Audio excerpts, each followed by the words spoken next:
Hey beauties, Crystal here from Elite Hair Care USA, Elite Total Body Care, and Private Label Hair Care Company. So today, my client came in and decided that after being relaxed for over 30 years, it is time for her big chop. As you guys can tell, she's been transitioning for quite some time, and it was just time, okay? So what I had to start out doing is using our Elite Clarify to remove a lot of the oils and product from her hair. Her hair was really heavy. If you guys can tell by looking at just the relaxed part, you can tell that it was like stringy, and not stringy in a damaged way, but more stringy because there was a lot of product and buildup on her hair. So I started out by doing what we call a dry shampoo, and then I also sprayed a little bit of my astringent concoction. This concoction is used for removing buildup on the scalp and also the hair. So I know a lot of you are like, wait, isn't a dry shampoo a product? Yes, a dry shampoo is a product, but I don't actually use the product dry shampoo. I just use our Elite Clarify and cleanse the hair, and it allows me to extract a lot of that excess oil or buildup from the hair before I actually do my traditional shampoo service. This is also something you guys can do at home. If you notice that your hair has a lot of product on it or a lot of oil on it and it has a lot of buildup, you can dry shampoo it first, and then you'll rinse it with cool water, and that will help to remove all of those excess oils. It'll actually solidify the oils and make them much easier to come out. So as you guys can tell, all of that product is rinsing out in the sink. So it's giving us somewhat of a clean slate to start with. Okay, so very important, very important. Now, once I rinsed out our clarifying shampoo, I did not go back and clarify her again. I know some of you are like, wait, why didn't you clarify her again? Well, in her case, remember, when you're transitioning, the hair is already somewhat dehydrated because it's very confused, right? So instead of me going through and doing a complete clarify again after already dry shampooing and clarifying it about 70% of the way, I decided to go straight in with the Hair Repair and Growth Shampoo. And you guys know I'm a stickler on using, the least amount of shampoo or product possible. But in her case, I knew that, of course, the purpose of shampoo is to cleanse the hair first and treat after. So in her case, it would just work out and allow me to cleanse whatever remaining product was on her hair. And then from there, I'm able to also, give her a thorough shampoo and start that hair repair and growth / transitioning process at the shampoo bowl. Okay, so you kind of just do your due diligence to know when you need to do another clarifying versus when you don't. In her case, you guys, I did not need to do another clarifying shampoo because I don't want to strip her hair 100%. Knowing that at the end of the day, she's transitioning and her hair is already in a dehydrated state. Okay, so keep that in mind. Now, let's talk transition, because you guys have seen me do shampoos over and over again, right? So when you're transitioning, I always tell you guys, you don't really want to go over about a year in the transitioning process. The reason I say this is because the hair suffers the most during the transition. It is one of the probably the most damaging periods of someone trying to transition from natural to relaxed. It's not an easy thing. Why? Because the hair is very confused, and really all of that relaxed hair starts to split. Okay, it starts doing this thing where it knows that you're not caring for the relaxed hair. Now you're caring more about the natural hair, and the relaxed hair starts to suffer. So what starts happening, you start having things like breakage. You start noticing that your hair is really dry. It's not keeping any product. You don't know whether to treat it low porosity or high porosity. You really know nothing because you're in between the two. And your main goal is that you want to make the natural hair healthy because you know that you eventually are going to cut off the relaxed hair. So when you're transitioning, this is the reason why I say try not to go past a year. At that point, you need to just go ahead and embrace the natural and just do that big chop. Because when you go past the year, you guys, you literally are just taking away time from that natural phase of that hair getting itself back to where it needs to be. Because you're just catering to everything. You're trying to cater to two babies all at one time, and they both need different things. Okay? So I did do a third shampoo, which is really the second shampoo using the Hair Repair and Growth. And that also is going to help me to detangle the hair. Mind you, her hair was somewhat tangled when she came in. And that's also very common with transitioning, because guess what? You're going from textured hair to straight hair. And that line of demarcation between the straight hair and the textured hair typically is the area where the comb gets caught the most, the brush gets caught the most. And that is when you start to break off that relaxed hair trying to get through it. So if you guys can tell, typically when I do my chops, I would use a comb. In her case, I did not even have that option because it was already starting to mat up from the shampoo process, plus everything that was going on before. So what I did was I just went through and I just went section by section and just literally cut it right at the line of demarcation. But I did not give it blunt cuts. If you guys notice, I'm doing more like a notching style, because I know that I'm not going to be able to get all of the relaxed hair off right now. So once she is actually dry and silked is when I complete the trim at that point. And now she is officially on the other side, right? Okay. So after we did the chopping of the hair, I want you guys to notice how her hair just starts to revert. And all of that negative space that was on the strand, it just already started to look a lot better. That relaxed hair was doing no justice for her at all. It really was just holding her hair down. And it just made the hair appear to be very dry. It was all over. And then on top of that, you guys, she is a salt and pepper in some areas. So the salt part of the hair typically likes to look a little more wiry than any other part of the head.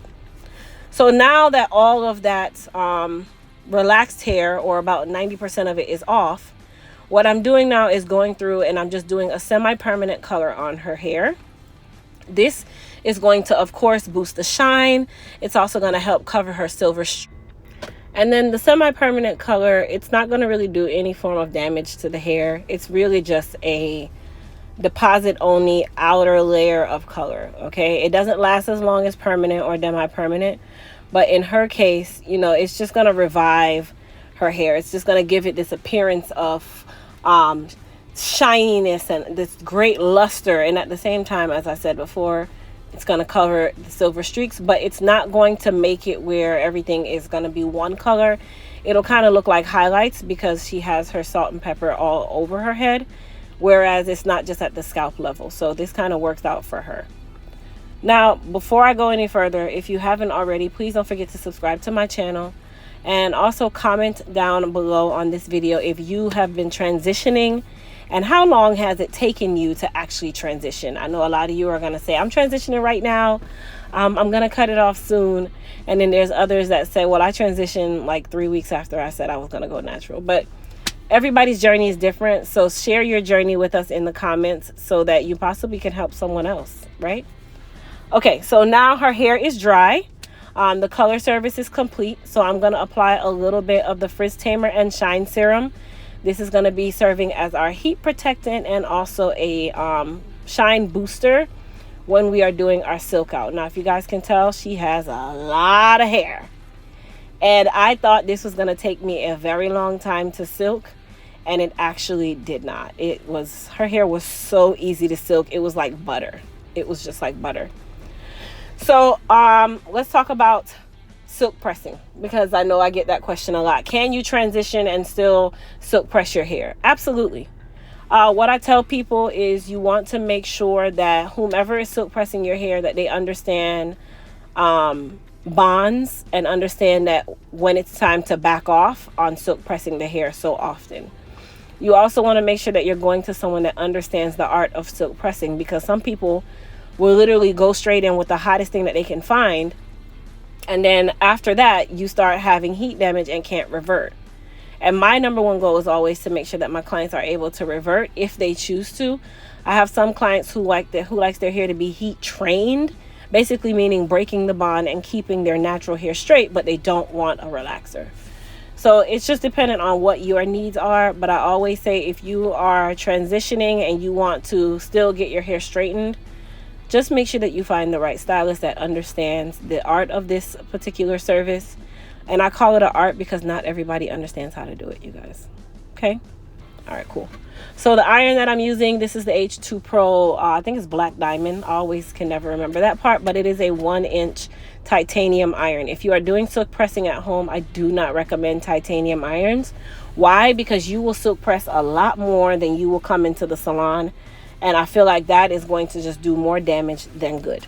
So just keep that in mind when you're looking for your irons. I definitely say stick with a good ceramic iron.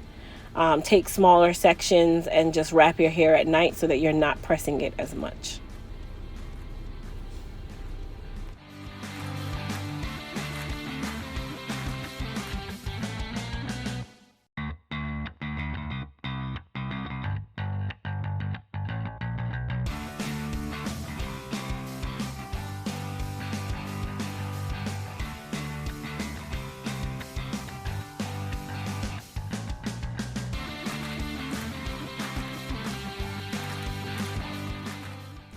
So now it is time for us to do our trim. This is going to finish out the transitioning process. If you guys look at the ends of her hair in some places where you can actually see the ends, you will notice that there are very straight hairs, very sparse straight hairs on the ends. That tells me, of course, that she does still have some relaxer on the ends of her hair. That's another reason why I like to wait to finish out the service when the hair is silked out, so that I can see the difference between that amazing natural hair versus the hair that has been torn apart in the transitioning process, which is usually the relaxed hair. And that's normal, okay? Now, for this part of the service, a trim is a trim, a cut is a cut. If you're going to a stylist that doesn't understand the difference, your transitioning is going to typically be a haircut, and it is going to be a lot shorter than it should be. This is why I like to do gradual transitioning cutting. And I'll kind of describe that. I kind of just made that whole term up myself. But when I say gradual, I mean like when I'm doing the big chop, I take off like right at the line of demarcation, literally.